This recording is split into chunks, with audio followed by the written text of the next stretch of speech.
And now the Pune police has decided that they would revoke the licenses of those found to be driving under the influence of alcohol. In last 6 months, 1,684 people in Pune have been booked for drunk driving. So big step, in fact, big decision taken by the Pune police that they will be revoking the licenses of those who are found to be driving under the influence of alcohol. Now remember, this comes amid the rise in cases of drunk driving and hit and run cases in the state of Maharashtra. Yasha Kota continues to stay with us. Yasha, big decision being taken by Pune police that the licenses of those found to be drunk driving will be revoked.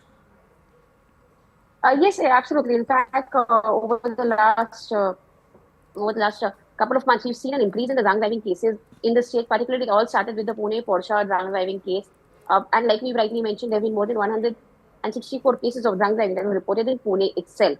Now, of course, the Chief Minister has also mentioned that in case of hit and run cases, there will be a strong legislation that will be formed. They'll be working on getting a policy in place so as to ensure that such cases are brought down. But amidst all of this, the Pune police has already put in place a mechanism wherein they mentioned that those found drunken driving in the first instance, their license would be suspended for 3 months. If it's a second instance, then their license can be suspended for 6 months, and if it's a repeated offense, then their license can be completely revoked.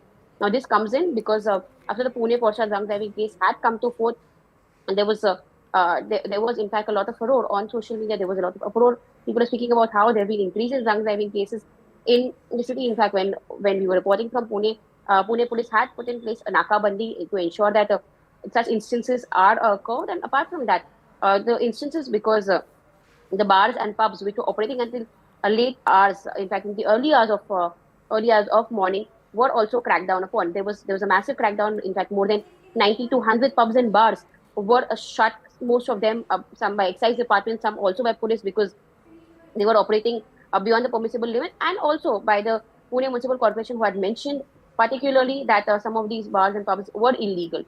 Amidst all of this, now a new mechanism has been put into place by the Pune police, wherein they would want to crack down on those who are involved in such drunk driving incidents.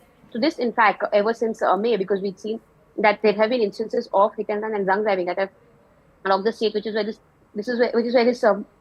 this move has been taken by Pune police. In fact, apart from that, we've also seen that Pune police had also mentioned that considering there'll be bars and pubs which will operate until late hours, there'll be CCTV cameras which will be installed in all of these bars and pubs to ensure that they do not operate beyond permissible limits. So this is something that comes on a war Right. footing, particularly because there has been a lot of criticism regarding such cases taking place in the state. All Yes. right, Yasha, thank you so much for getting us